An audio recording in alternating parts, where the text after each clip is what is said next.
alaihi wasallam. Kita akan membahas, langsung meloncat ke bab Fadhilatul Quran dari kami.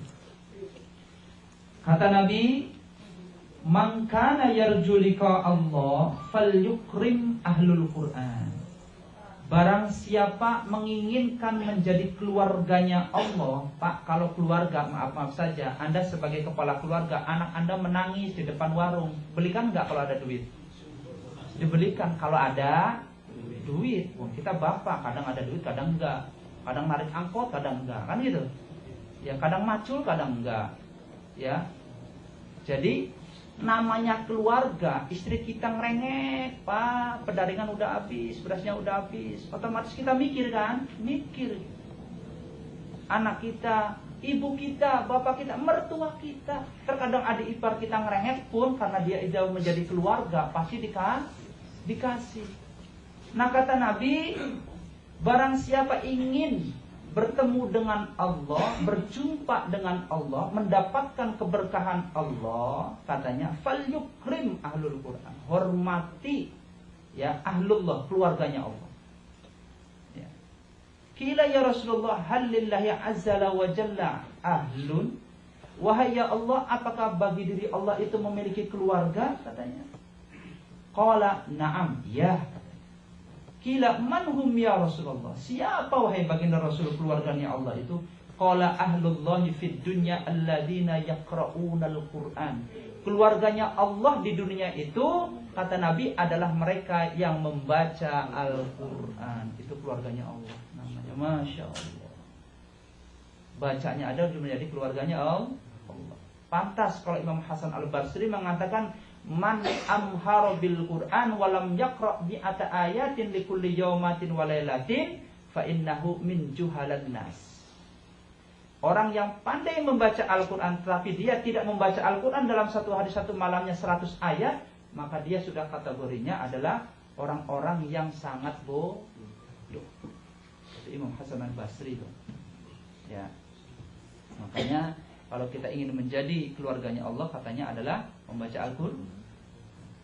Alaman akramahum faqad akramahullah wa a'tahul jannah. Ya. Maka pasti orang-orang yang menghormati keluarganya Allah, orang-orang yang menghormati para penghafal Al-Qur'an, para pembaca Al-Qur'an, maka katanya a'tahullahul jannah, Allah akan kasih dia surga di akhirat nanti. Kalau janjinya Allah itu dua kemungkinan, Pak. Dalam beberapa tafsir sepakat.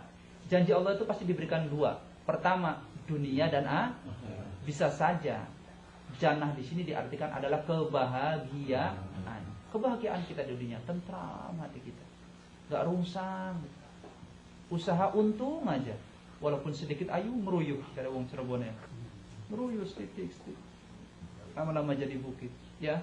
Yang udah buntu, ya. Bisnis udah mentok. Wah, bisnis bambu udah mentok. Disaingin orang, bisnis mentok. Ada jalannya. Yang penting satu, muqarabatul Quran. Biar kita jadi keluarganya Allah dulu. Ya, daftarkan diri dulu. Ya, jadi keluarganya Allah. Kita aja sekarang untuk bebas fiskal ada kata KLN kan?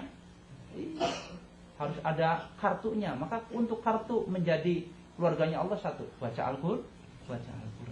Seperti itu. Jadi orang yang menghormati orang membaca Al-Qur'an, makanya kalau di kampung-kampung kayak kita kan ngajarin gitu ya. Ayo undang hafal Quran, 40 hari biasanya ngundang orang penghafal Al-Qur'an ya. Ya, MS atau pulang dari Korea ngundang orang penghafal Al-Qur'an 500 10 orang 5 juta.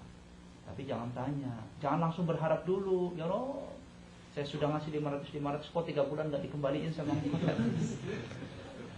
ini maaf, biasanya rasionya orang yang cetek kan kayak gitu ya.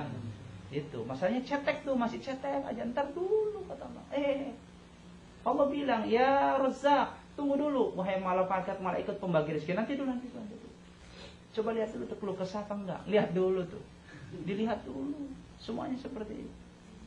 Kita kadang mau orangnya cetek aja sih otaknya ya. Judulnya mancing katanya. Oh, kata di Masjid Al-Barokah katanya mancing dulu. Pancingnya gede, ikannya dapatnya gede katanya. Oh, pancing dulu 2 juta, 3 juta. 3 bulan, 4 bulan kok enggak kembali ya Allah.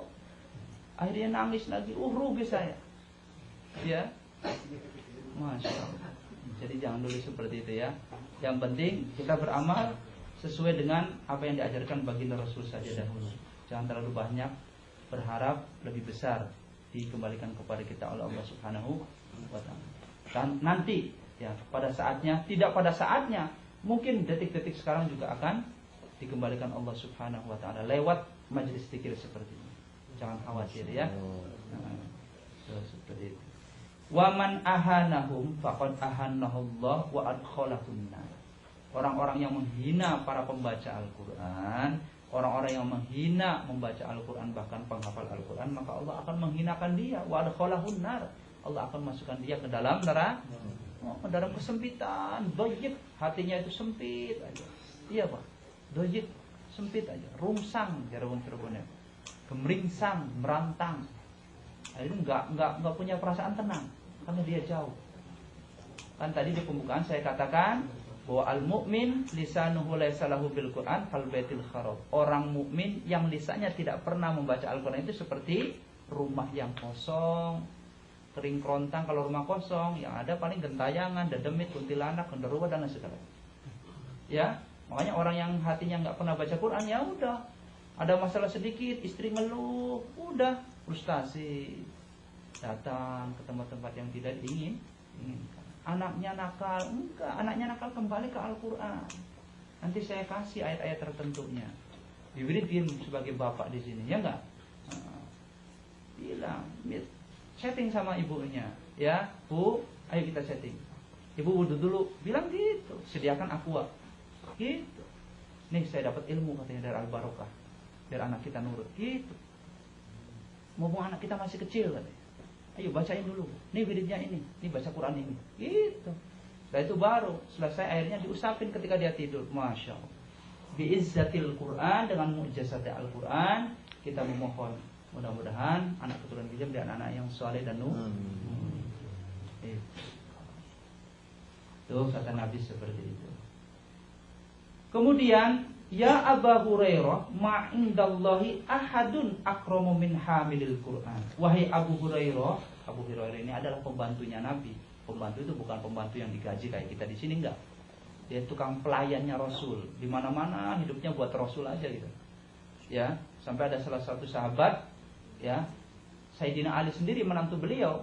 Kalau Rasulullah ludah itu ditadahin pas kebenaran aja, ya. Kemarin kita bahas ya dalam satu tafsir Al-Qurtubi. Ini maaf, tafsir juz 15-nya dibawa ke Musola Cangyu.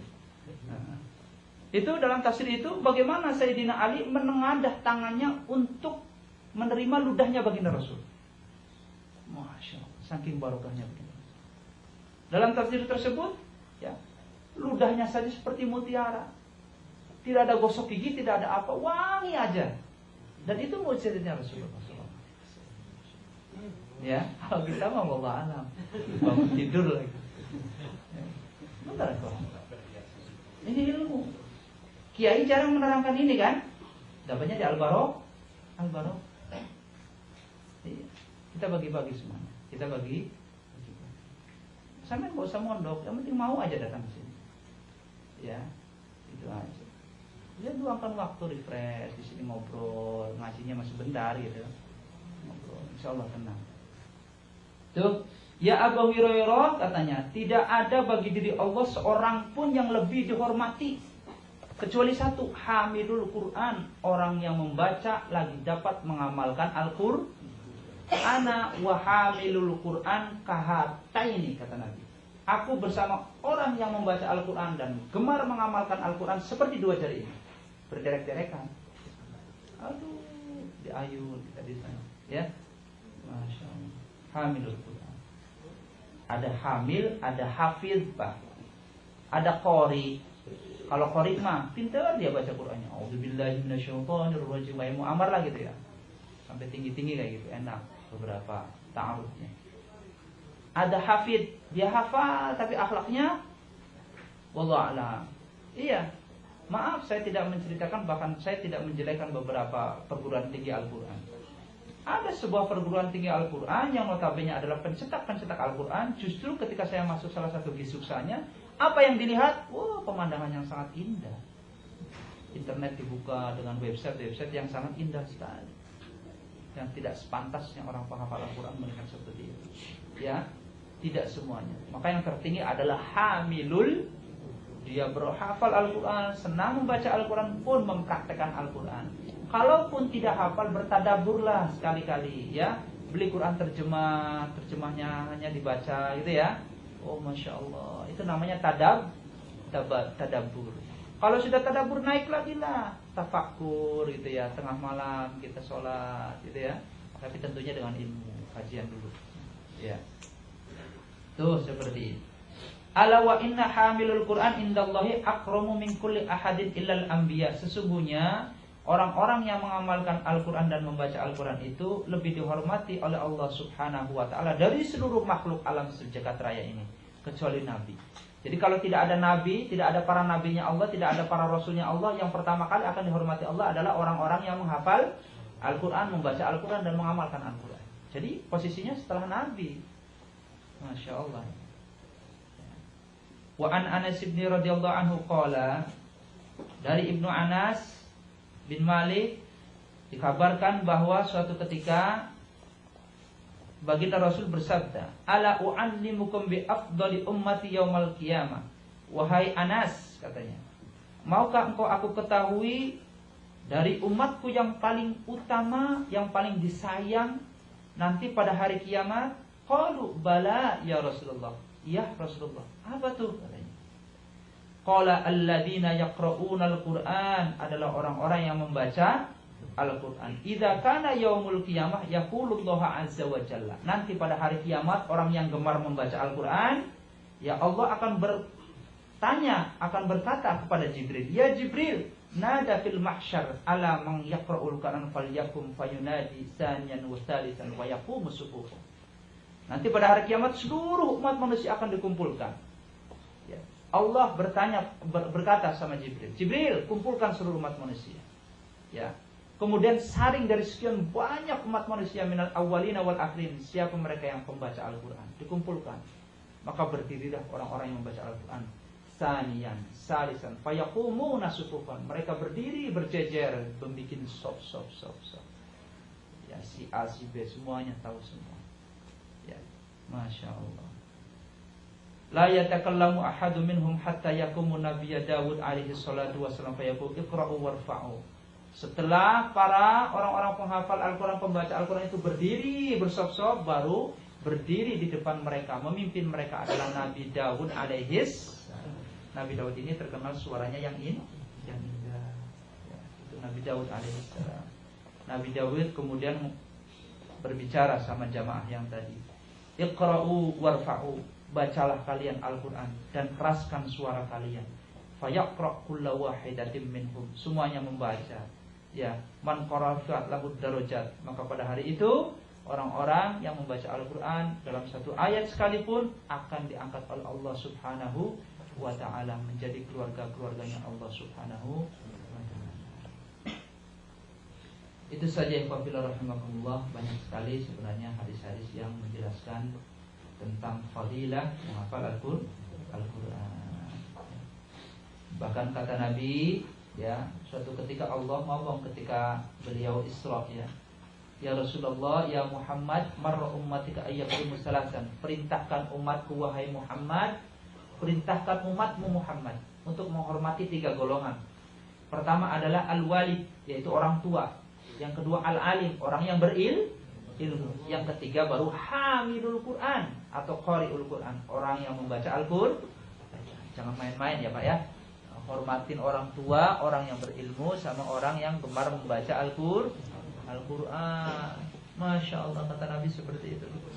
Ya, alhamdulillah, baru saja kita menghormati Al-Quran, akhirnya makanannya keluar. Namanya ini menghormati Al-Quran. Syukur-syukur Anda datang ke sini mau khotmil Quran, bawa kue